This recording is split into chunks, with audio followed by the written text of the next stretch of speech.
Since we've been justified by faith, we have peace with God. No, wait, we should have peace with God. Or we might have peace with God. Hang on, I'm confused.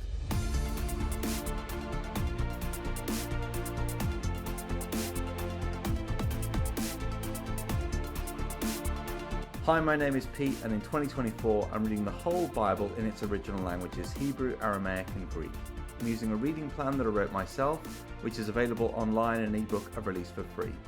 One verse I read today was Romans chapter 5 verse 1, which the ESV, KJV and NIV all translate the second half as saying, "We have peace with God through our Lord Jesus Christ." But there are two versions of the Greek text in many manuscripts, and it's a good example to use to talk about text criticism. Ancient texts were copied by hand. Copies are called manuscripts because they were scripted by hand. A scribe might read a text themselves from another manuscript or listen as another scribe read the manuscript to them. In this process, texts can change accidentally. People misread things or mishear them, or they read something and mishear it in the voice in their head. We do that when we're tired all the time. You can skip a line or similar looking words or easily mistake one letter for another. There's lots of easy ways to make accidental mistakes when we copy things. Sometimes texts can change on purpose. If something doesn't make sense to someone or seems strange, they might think it's a mistake and correct it.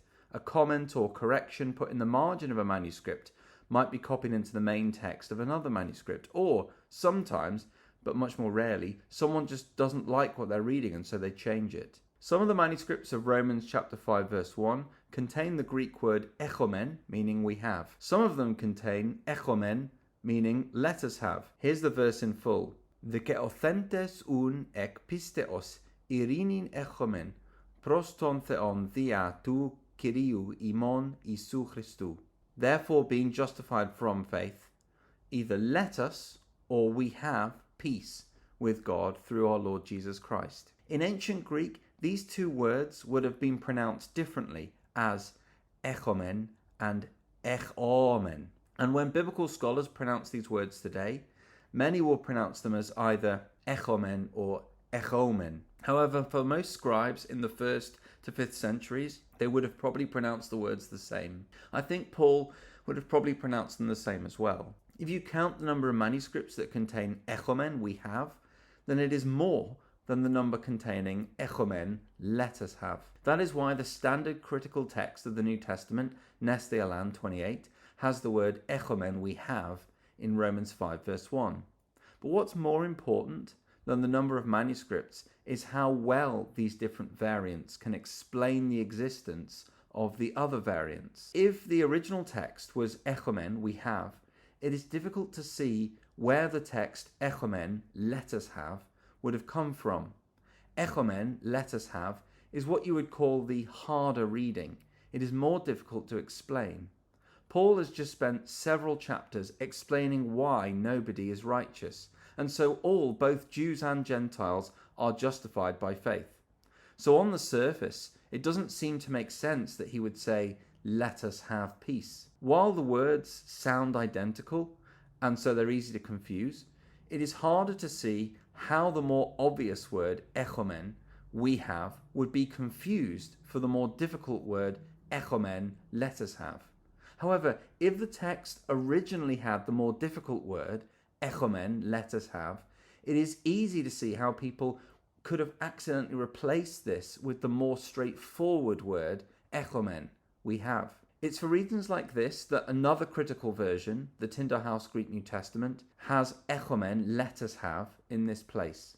Because the editors decided that even though echomen, we have, can be found in a higher number of manuscripts, echomen, let us have, is a stronger reading because if it was original, it can better explain why the other variant exists. Something else pointing to the variant echomen, let us have, being the original reading, is that this seems to be how the earliest theologians who wrote about the book of Romans, the church fathers, understood the verse. Writers like Saint Chrysostom, Augustine and Leo the Great quote and write about Romans 5 verse 1 as though Paul had written, echomen, let us have. So how do they understand it? Well, they explain Paul not as saying that we have peace with God because he is no longer angry with us, but rather peace with God refers to how we should think, speak, or act towards God because of our justification. St. Chrysostom puts the idea very clearly in this way. For after having said much on the subject of faith, he had set it before righteousness, which is by works, to prevent anyone from supposing what he said was a ground for listlessness. He says, let us have peace, that is, let us sin no more, nor go back to our former estate.